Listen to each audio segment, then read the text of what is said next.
out there, guitar people? It's time for another episode. This week we have a Fender Stratocaster. You almost never see me playing one of these things. It's not my favorite style of guitar in the world, but as I've said on a number of occasions, I feel like every guitar player should have two tools in their toolbox, a Les Paul and a Strat. And those two things to me are kind of like a screwdriver and a hammer. So it was kind of important for me to get my hands on at least one Strat, even if it wasn't going to be my main guitar or even a common guitar for me to play, because it's of interest to me to see what kind of music and what I'm going to create using a lot of similar tools to what the pioneers used in the 50s and 60s. So that being said, that kind of gives you the basis of my philosophy around having a Les Paul and a Strat. Now, given that I do tend to prefer the Les Paul style guitars, the Explorers, things like that, I wasn't just going to buy just any old Strat. It had to have features that I liked on it. It had to have a color that I liked. Stratocasters come in all kinds of different colors and models with different variations on hardware and pickups and things like that. So I waited around for an American Stratocaster to be made in this sort of a color, this light, kind of a sonic blue color.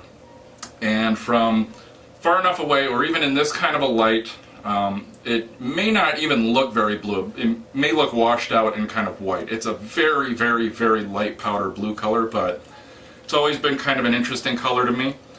The surf guitar colors are very kind of iconic and pleasing for me to look at. I almost bought a Fender, I think it was a 57 reissue Stratocaster, just to get one in either this color or seafoam green. But in 2010, what happened is Musician's Friend, one of the online vendors, did what they call an FSR, a Fender Special Run. All that is that retailers, dealers, whoever, if they order enough of a product from a manufacturer like Fender, typically the manufacturer will let them set specifications of their own. So in 2010 they came up with this, and it doesn't look any different than any other Stratocaster you've ever seen. A couple of the, I'll say, interesting features that they did as part of the special run is the body was done in a thin nitrocellulose lacquer finish as opposed to the polyurethane that's used these days to make guitars very durable and weather resistant. Does it do anything for the tone? People are going to argue that. Really the tone comes from the strings and the pickups, but the people will argue that all sorts of kind of nuanced things will have an effect on the resonance of the guitar, and to an extent they're true, but my hearing is getting worse, not better, as I get older, so whether or not I can appreciate these things, I'm not a bat, so it kind of remains to be seen. But in any event, I had to have a Strat, but I wasn't going to buy a bunch of them, so I had to have one that I liked looking at.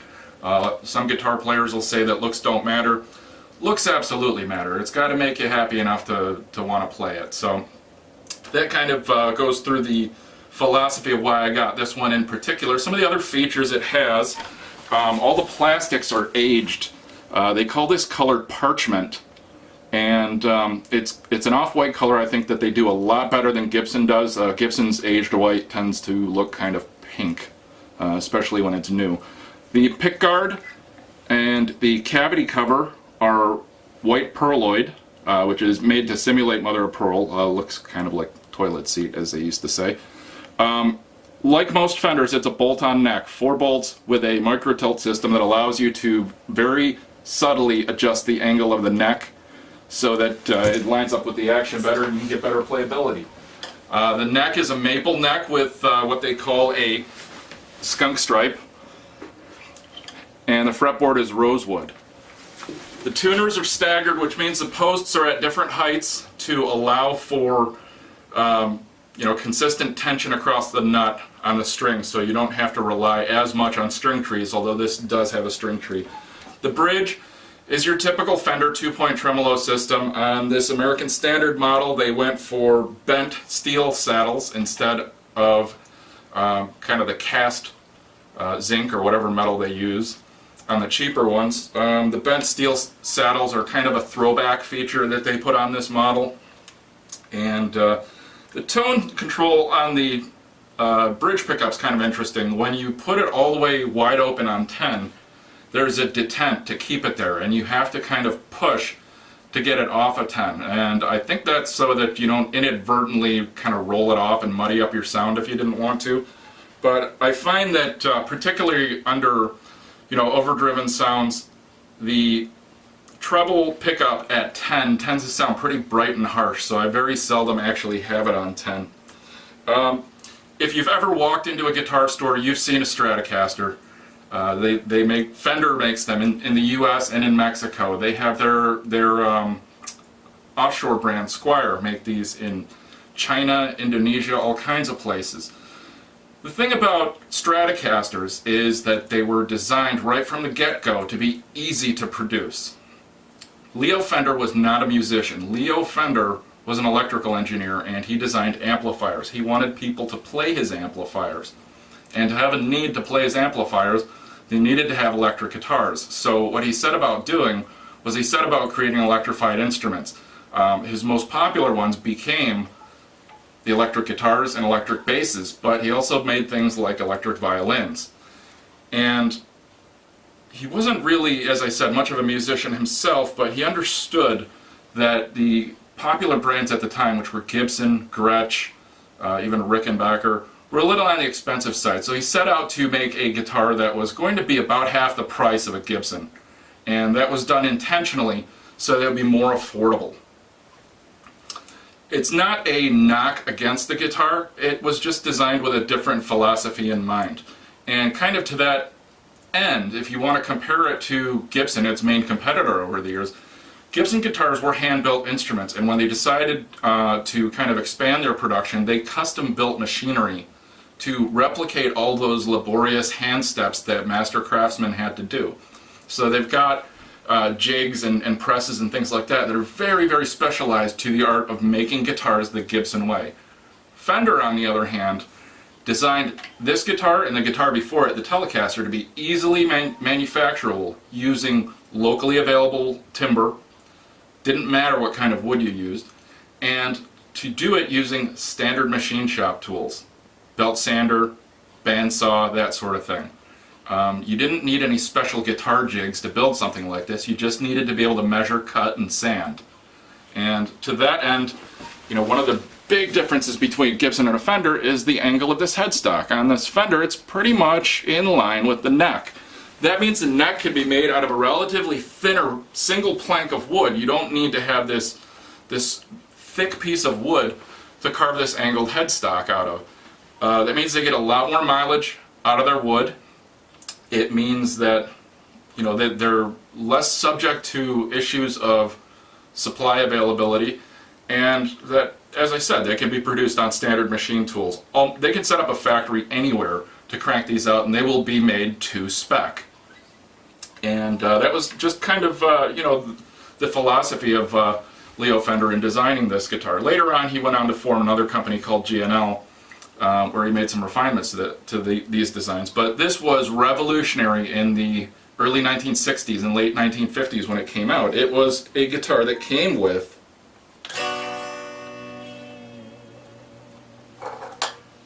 a vibrato system. In the past, you could add a vibrato system to a guitar, but you were basically going to be buying a Bigsby unit and adding it on. It was heavy, it was clunky, it worked. It was a little bit on the expensive side. But by including this as standard equipment on the guitar, he opened up a realm of new possibilities for the guitar pioneers of that time, with hits like Apache and songs like that really made use of this new feature that hadn't been available before. The pickups, he also added an additional pickup onto the guitar from the Telecaster model, bringing this to a total of 3 pickups. They're all single coil, so you get full spectrum of sound. These days, with high gain, you get buzz. They're not shielded, they don't hum cancel. But on clean settings, they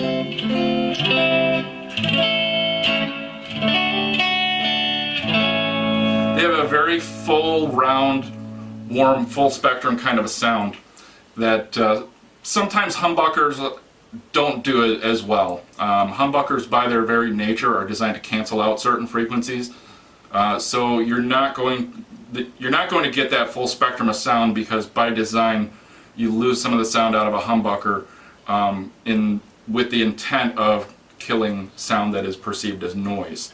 So these tend to sound more chimey, a little more jangly if you want to think of it that way. But the 3 pickups were designed to be used singly. The original selector switch on Fender Stratocasters was a 3-position switch that would select either the bridge, the middle, or the neck pickup. And players quickly found that if you forced the switch in between 2 of those positions, it would actually turn on the 2 adjacent pickups, which, when the middle one was wired backwards, would give you some noise canceling, somewhat like a humbucker. So going back to our high gain setting, you can hear the buzz, but when I switch it to one of these middle positions, the buzz immediately cuts out.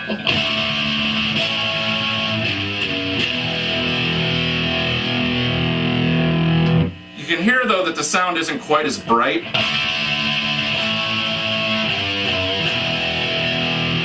And you've lost something there in getting rid of that buzz.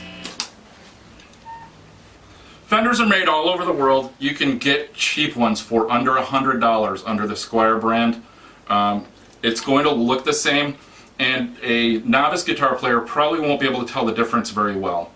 But they tend to be made out of cheaper quality wood.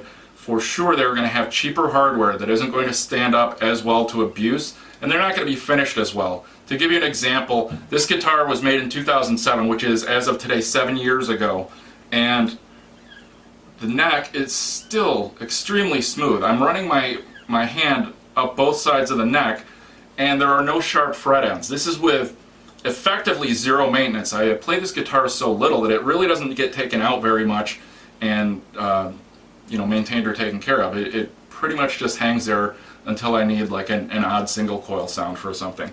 And it's still just as nicely finished as the day I bought it, regardless of wild swings in temperature from seasons and things like that.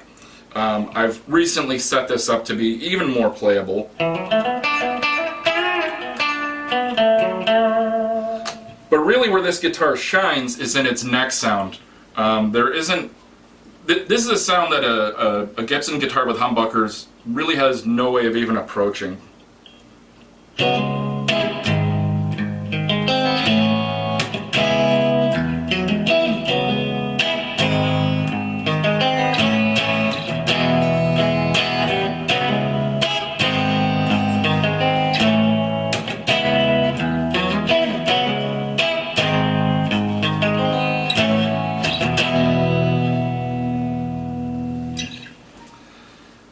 There really isn't a good duplicate for that sound. Dan Electros have their own unique sound, but that full kind of neck pickup, single coil on a Stratocaster is really, to me, where the magic of this guitar is. If you want to see a guitar like this, of course the 2010 Fender Special Run is long over. However, you can probably find one of these used, but if you walk into any guitar store, I'm sure you can find a Fender Stratocaster that will suit your needs. I always recommend to beginning guitar players that they get a Stratocaster that has a humbucker in the bridge position, and then that way they really get the best of all worlds, where they have that fat humbucker sound if they need it. They can have that nice single coil bridge or neck pickup sound, and it's all in the platform of a Stratocaster, which is, in my mind, one of the sturdiest guitar designs out there. I mean, you really have to intentionally try and usually use tools to destroy one of these guitars, unlike certain Gibson and things like that, which are a bit more on the fragile side. I mean, they're musical instruments. They're not, they're not furniture or decorations. But anyway, I hope this review was useful to you. There isn't really a lot to say about Stratocasters that hasn't already been said, but I like this one just fine. I prefer other guitars most of the time, but when you need a Strat, you just need a Strat.